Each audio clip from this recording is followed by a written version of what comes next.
एक बार एक सेठ एक साधु के पास आया और कहा, साधु जी, मैं वैसे तो बहुत दान पुण्य करने वाला आदमी हूँ, दान करता हूँ, लोगों के मन में मेरे लिए बहुत इज्जत है, लेकिन मुझे एक बात का डर है कि मेरे मन मेरे वश में नहीं है और इसकी वजह से कहीं मेरा दान पुण्य विफल ना हो जाए।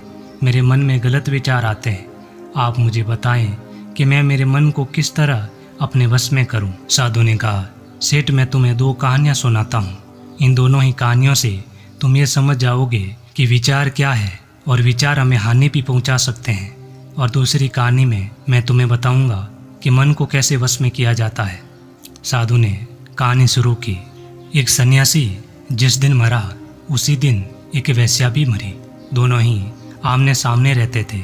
देवदूत वाले लोग उन्हें लेने आए तो सन्यासी को नरक की तरफ ले जाने लगे और वैश्या को सड़क की तरफ। सन्यासी ने कहा, अरे रुको, लगता है कुछ भूल हो गई हो।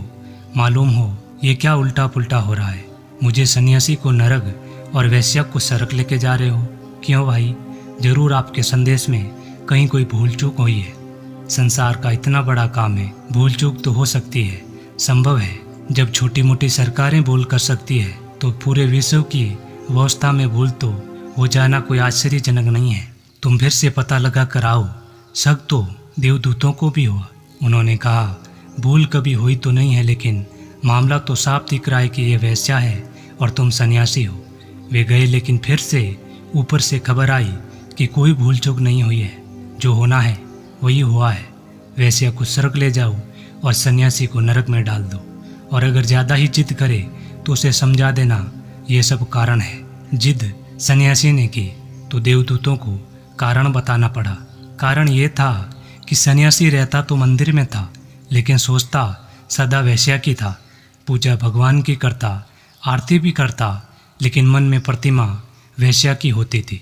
और जब वैश्या के घर में नाच गाना बजता, रात में गाने बजते, ठेकाए मचते और नशे में लोग ऊतम मचाते, तो उसको लगता कि मैंने अपना जीवन व्यर्थ गंवाया है। आनंद जब वहाँ है तो मैं यहाँ क्या कर रहा हूँ? इस निर्जन में बैठा हूँ, इस खाली मंदिर में बैठा हूँ। ये पत्थर की मूर्ति के सामने पता नहीं भगवान है भी या नहीं। वो हमेशा यही शक में बैठा रहता और रात भर जाग कर करवटें बदलता और वैश्या को भोगने के सपने देखता। लेकिन उधर वैश्या की हालत इन्हीं के विपरीत थी।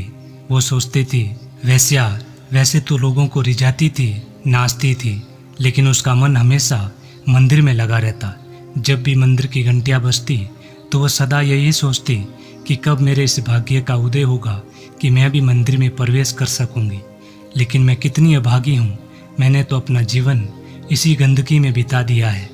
हे परमात्मा, मुझे अगले जन्म में भले मुझे मंदिर की पुजारन मत बनाना, मुझे मंदिर की सीढ़ियों की धूल बना देना। मैं उनके पैरों के नीचे पड़ी रहूंगी जो पूजा करने आएंगे। इतना भी मेरे लिए बहुत है। जब मंदिर में धूप की सुगंध उड़ती तो वह आनंद मंगन हो जाती और कहती, ये भी क्या कम सौभाग्य की बात है कि अभी मैं मंदिर के कितने निकट हूँ। ये भी मेरे लिए बहुत है। माना कि पापनी हूँ, लेकिन जब भी पुजारी पूजा करता तभी वो आंख बंद करके बैठ जाती। पूज्य वैश्या की सोचता, वैश्या हमेशा पूजा करने की सोचती। पुजारी नरक चला गया और वैश्या स्वर्ग चली गई। जैसी आपकी सोच होगी वैसा ही आपका जीवन होगा, और जैसे आपके कर्म होंगे वैसे ही आपको भोगना होगा। असली सवाल ये नहीं है कि आप बाहर से क्या है, असली सवाल ये है कि आप अंदर से क्या है। अंदर ही सही निर्णय होता है। गौतम बुद्ध ने कहा है कि आपके विचार ही आपके कर्म हैं। अगर हमारे विचार ही बुरे हैं तो कर्म बुरे होने ही हैं। हमारे विचारों में बड़ी शक्ति होती है। ये विचार ही एक व्यक्ति को मान और दूसरे को शैतान बना देते हैं। इसलिए विचारों की शक्ति को जानना और ध्यान करना बहुत आवश्यक है। हमारी सकारात्मक सोच, सकारात्मक विचार हमें सफलता की ओर अग्रसित करते हैं। वहीं पर निराशा और नकारात्मक स्वान व्यक्ति को अवसाद में ले जाते हैं। स्वामी विवेकानंद ने कहा है कि हम वो हैं जो हमारे विचारों ने हमें बनाया है। इस बात का ध्यान रखें कि आप क्या सोचते हैं, हमारा जीवन वैसा ही हो जाता है जैसे हमारे विचार उसको बनाते हैं। ऐसा इसलिए होता है कि ये विचारों का दर्पण है। हमारे पास कितना भी धन दौलत हो, यदि हमारे मन में हमेशा लालसा बनी रहती है तो हमसे बड़ा दुनिया में कोई गरीब नहीं है। और इसके विपरीत यदि हम गरीब होते हुए भी संतोषी स्वभाव के हैं तो हमसे बड़ा अमीर कोई नहीं है। यदि इस दुनिया में कोई आदमी महान बना है तो उसके पीछे उसके विचार हैं जो उसको महान बनाया है। जैसे राम, कृष्ण, महावीर, बुद्ध, जितने भी महापुरुष हुए हैं ये सब अपने विचारों से महान बने हैं। उसके बाद साधु ने दूसरी कहानी सुनाई और कहा, सेठ, इस कहानी के तर्क को तुम्हें समझना होगा। यदि इस तर्क को तुमने समझ लिया तो अपने मन को वश में कर पाओगे। साधु ने कहा कि एक बार महात्मा बुद्ध किसी नगर से गुजर रहे थे। बुद्ध की नज़र एक कपड़े के व्यापारी पर पड़ती है जो दुखी और हताश दिखाई दे रहा था। बुद्ध चलकर उनके पास गए और पूछा, भाई तुम इतने उदास क्यों हो? अगर तुम्हें मुझे अपनी चिंता बताओगे तो मैं तुम्हारी मदद कर सकता हूँ। कपड़े के व्यापारी ने बुद्ध को प्रणाम किया और अंदर बुलाकर कहा कि जब से मेरी पत्नी की मृत्यु हुई है तब से मेरे घर में मेरे छोटे बच्चे की देखभाल करने वाला कोई नहीं है, इसलिए मैं हमेशा उसको अपनी दुकान में ले आता हूँ। लेकिन मेरी दुकान पर आने वाले हर ग्राहक की पगड़ी को ये फेंक देता है और उनके साथ बदतमीजी करता है। कभी कभी तो उनका झोला सड़क पर फेंक देता है। मैंने इसको बहुत डांटा और समझाया भी, लेकिन ये समझता नहीं है। इसकी इस हरकतों की वजह से मेरे सारे ग्राहक अपने आप को अपमानित मानकर वापस चले जाते हैं। बुद्ध बोले, मैं तुम्हारी सहायता कर सकता हूँ, पर मुझे वचन दो कि मैं जो भी करूँगा उसमें तुम दखल अंदाजी नहीं करोगे, ना ही कोई प्रश्न करोगे। व्यापारी बुद्ध को वचन दे देता है। अगले दिन बुद्ध एक पगड़ी पहनकर वहाँ दुकान में आते हैं और एक ग्राहक की भांति आकर बैठ जाते हैं। व्यापारी का बेटा आया और बुद्ध की पगड़ी को उछाल देता है। बुद्ध मुस्कुराहट के साथ बोलते हैं, बहुत अच्छा किया तुमने, जाओ उस पगड़ी को अब वापस लेकर आओ। वह बच्चा दौड़ कर गया और पगड़ी को लाकर बुद्ध को दे दी। अगले दिन बुद्ध एक लकड़ी और एक कुल्हाड़ी लेकर आए और उस लड़के ने फिर से उस पगड़ी को उछाल दी। बुद्ध ने उस लड़के को कुल्हाड़ी और वो लकड़ी दी और कहा, जाओ इस लकड़ी को काटो। व्यापारी को थोड़ा डर लग रहा था क्योंकि बच्चा छोटा था, लेकिन उसने अपना वचन याद आ जाता है। 7 दिन तक गौतम बुद्ध कोई नया काम लाते और उस लड़के से करवाते। शीघ्र ही वो लड़का ये भूल गया कि मुझे किसी की पगड़ी उछालनी है। व्यापारी बहुत खुश हुआ और बुद्ध को धन्यवाद दिया। कहने का तात्पर्य यह है दोस्तों कि हमारा मन अपने हिसाब से काम करता है। वो तब तक करता है जब तक हम अपने मन को हम अपने हिसाब से काम नहीं करवाएंगे। और मन को 2 तरीकों से काम करवाया जा सकता है। मन को अपने हिसाब से काम करने दो या फिर मन को हम अपने हिसाब से काम करवाएंगे।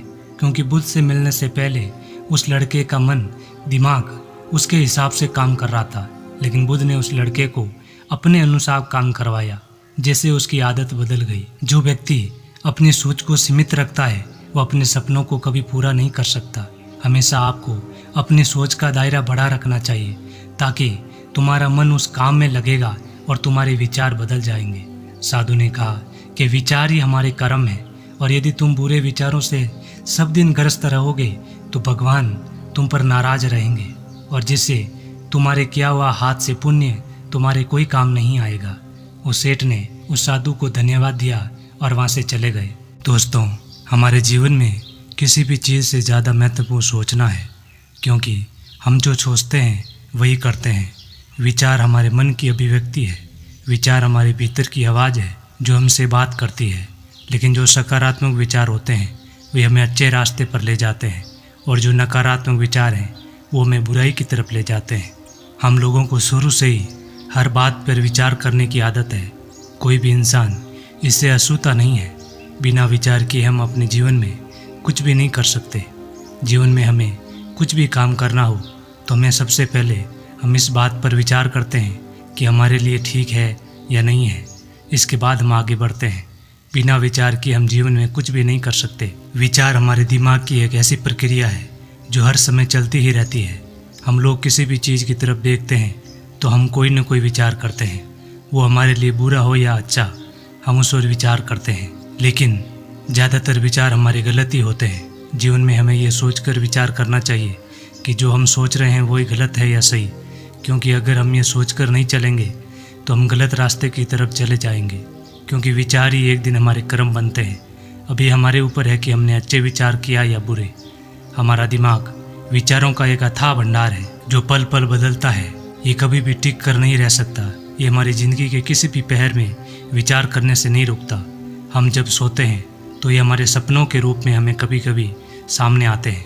कहने का मतलब है कि हमारे जन्म से लेकर मृत्यु तक ये विचार हमारे अंदर चलते ही रहते हैं। विचारों को रोकना किसी भी इंसान के लिए नामुमकिन है। आध्यात्मिक रास्ते पर चलने के लिए सबसे पहले उन्हीं विचारों पर काबू पाने के लिए जोर दिया जाता है, क्योंकि जिन विचारों से हमारे कर्म बनते हैं उसी का हिसाब हमें देना पड़ता है। इसलिए हमेशा यही कहा जाता है कि जब भी कोई विचार करे तो अच्छे ही विचार करे। दोस्तों, ज़िंदगी में हमारी भी यही कोशिश होनी चाहिए कि हर चीज़ के बारे में अच्छा सोचें, अच्छे विचार करें, ताकि हम कर्मों के बंधन से बच सकें और अपने जीवन को अच्छे रास्ते की तरफ ले जा सकें, क्योंकि अच्छे विचार और अच्छी सोच ही पवित्र रूह की पहचान होती है। उम्मीद करूंगा दोस्तों वीडियो पसंद आया होगा। यदि वीडियो पसंद आए तो लाइक कीजिएगा और हमें कमेंट करके बताइएगा कि कैसा लगा। मिलता है दूसरे वीडियो।